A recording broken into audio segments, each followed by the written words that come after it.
تمہارے لیے صدقہ جاریہ ہے، ہمیں جو جامعہ کا تحفہ دیا ہے۔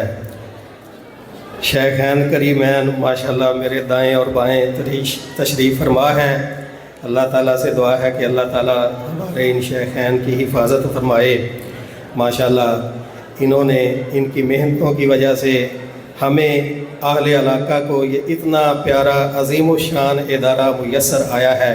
اللہ تعالیٰ اس چمن کو، اس گلشن کو الی آباد الآباد قیامت کی دیواروں تک ہنستا مسکراتا پھلتا پھولتا دن دگنی رات چگنی ترقی اللہ رب العالمین اسے عطا فرمائے۔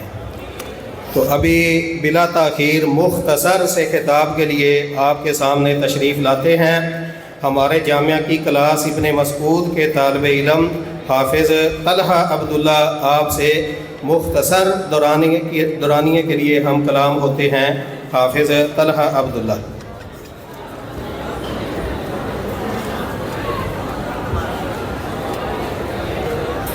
السلام علیکم ورحمۃ اللہ وبرکاتہ۔ نحمده ونصلي على رسوله الكريم، اما بعد فاعوذ بالله السميع العليم من الشيطان الرجيم۔ قال الله عز وجل في كتابه العزيز: ان الله اشترى من المؤمنين انفسهم واموالهم بأن لهم الجنة يقاتلون في سبيل الله فيقتلون ويقتلون۔ حضرات گرامی قدر، اسلام صرف نماز روزے اور تسبیح کا نام نہیں بلکہ یہ ایک زندہ اور باوقار دین ہے جو ظلم کے سامنے جھکنا نہیں سکھاتا بلکہ حق کے لیے کھڑا ہونا سکھاتا ہے۔ اسلام ہمیں صبر بھی سکھاتا ہے مگر ذلتوں کو قبول کرنا نہیں سکھاتا۔ جب باطل سر اٹھاتا ہے، جب مظلوم کی آہ رب العالمین کے آسمان سے ٹکراتی ہے، اس موقع پر رب العالمین جس عظیم فریضے کو زندہ کرتا ہے وہ جہاد ہے۔ جہاد فی سبیل اللہ وہ عمل ہے جسے دین کی کوہان یعنی چوٹی کہا گیا، کیونکہ اس جہاد فی سبیل اللہ کی بدولت اللہ رب العالمین کے دین کی حفاظت ہوتی ہے۔ اللہ رب العالمین کا دین دنیا میں غالب آتا ہے۔ وَقَاتِلُوهُمْ حَتَّى لَا تَكُونَ فِتْنَةٌ وَيَكُونَ الدِّينُ كُلُّهُ لِلَّهِ۔ اے سن لو، اللہ رب العالمین کے دشمنوں سے لڑو یہاں تک کہ کفر و شرک کا فتنہ ختم ہو جائے اور اللہ رب العالمین کا دین دنیا پر غالب آ جائے۔ یہ جہاد لوگوں کو شرک سے روکتا ہے، اللہ رب العالمین کے دین کو سر بلند کرتا ہے، جیسا کہ ربیعہ بن عامر نے رستم کے دربار میں اپنے آنے کا مقصد بیان کرتے ہوئے کہا: جئنا لنخرج العباد من عبادت العباد الى عبادت رب العباد، کہ ہم اس مقصد کے لیے آئے ہیں تاکہ ہم اللہ کے بندوں کو بندوں کی عبادت سے نکال کر بندوں کے رب کی عبادت کی طرف لگائیں۔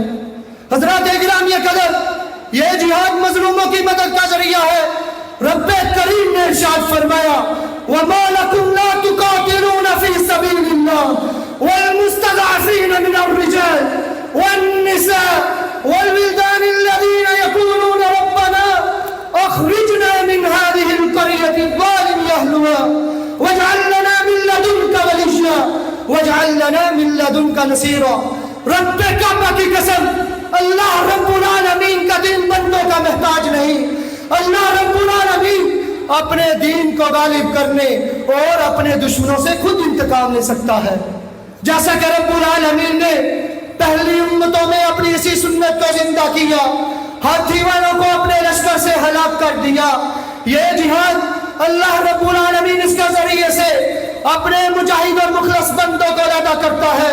فرمان الہی ہے: وَلَوْ يَشَاءُ اللَّهُ لَانتَصَرَ مِنْهُمْ وَلَكِنْ لِيَبْلُوَ بَعْضَكُم بِبَعْضٍ۔ اللہ رب العالمین اس کی جہاد کے ذریعے سے اپنے اللہ رب العالمین اگر دشمنوں سے خود انتقام لینا چاہتا تو ان سے خود انتقام لے سکتا تھا، لیکن تاکہ تم میں سے بعض کو بعض سے آزمائے۔ یہ جہاد اللہ رب العالمین اس کے ذریعے سے اپنے مجاہد بندوں کے ہاتھوں اپنے دشمنوں کو عذاب دے کر انہیں رسوا کرتا ہے اور مومنوں کے سینوں میں ٹھنڈ ڈال کر ان کے غصے کو دور کرتا ہے۔ فرمان الہی ہے قاتلوہم یعذبہم اللہ بیدیکم ویخزہم وینصرکم علیہم ویشفی صدور قوم مؤمنین ویذہب غیظ قلوبہم۔ فرمان الہی ہے ان اللہ اشترى من المؤمنین انفسہم واموالہم بان لہم الجنہ، کہ پروردگار نے ان مومنوں سے ان کی جان اور مال کے بدلے ان سے جنت کا سودا کر لیا۔ یہ جہاد جنت میں راستے کا جانے کا ذریعہ ہے، اللہ کے قرب کے حصول کا ذریعہ ہے۔ آقا علیہ السلام نے اس شخص کے جواب میں کہا جس نے آپ صلی اللہ علیہ وسلم سے پوچھا تھا دلنی علی عمل تعدل الجہاد، کہ ایسے عمل کے بارے میں بتلا دیجئے جو جہاد فی سبیل اللہ کے برابر ہو۔ آقا علیہ السلام نے اپنی پیاری زبان سے یہ ببرکت الفاظ ارشاد فرمائے لا اجد، میں اپنی شریعت میں ایسا کوئی عمل نہیں پاتا جو جہاد فی سبیل اللہ کے برابر ہو۔ سامعین محترم، اس لیے آقا علیہ السلام نے جہاد کے راستے میں شہادت کی تمنا کرتے ہوئے فرمایا وَدِدْتُ أَنِّي أُقْتَلُ فِي سَبِيلِ اللَّهِ ثُمَّ أُحْيَا ثُمَّ أُقْتَلُ ثُمَّ أُحْيَا ثُمَّ أُقْتَلُ۔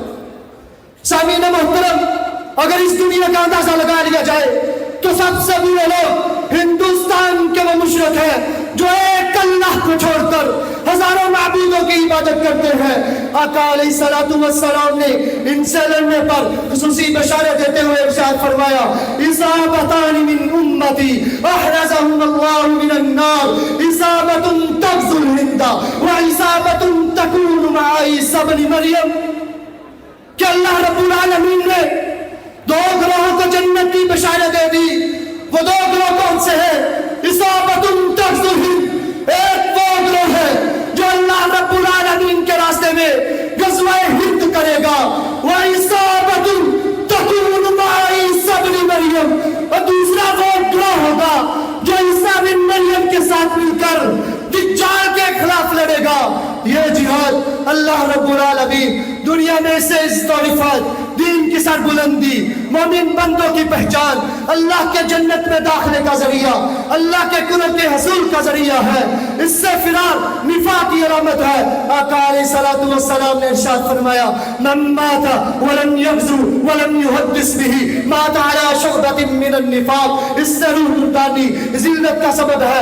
آقا علیہ السلام نے ارشاد فرمایا اذا تبایعتم بالعین واخذتم اذناب البقر ورضیتم بالزر وترکتم الجہاد سلط اللہ علیکم ذلا لا یمسیہ حتی ترجعوا الی دینکم۔ حضرات ذی وقار، اگر حالات حاضرہ کو دیکھ لیا جائے تو مسلمان مظلوم نظر آتا ہے، اگر ہندوستان کو دیکھ لیا جائے مسلمان مظلوم نظر آتا ہے، اگر غزہ کو دیکھ لیا جائے مسلمان مظلوم نظر آتا ہے، اگر فلسطین کو دیکھ لیا جائے مسلمان مظلوم نظر آتا ہے، اگر کشمیر کو دیکھ لیا جائے مسلمان مظلوم نظر آتا ہے۔ آخر اس کی وجہ کیا ہے؟ کیونکہ مسلمانوں نے جہاد سے اراض کر لیا، حالانکہ ہم اس نبی کے امتی ہیں جس نے ورثے میں ہمیں تلواریں دی، ہم اس نبی کے امتی ہیں جس کے گھر میں خوراک تو نہ تھی لیکن اسلحہ موجود تھا، لیکن جب سے مسلمانوں نے جہاد سے اراض کر لیا دشمن ان پر ٹوٹ پڑے۔ حالانکہ رب العالمین نے ارشاد فرمایا تھا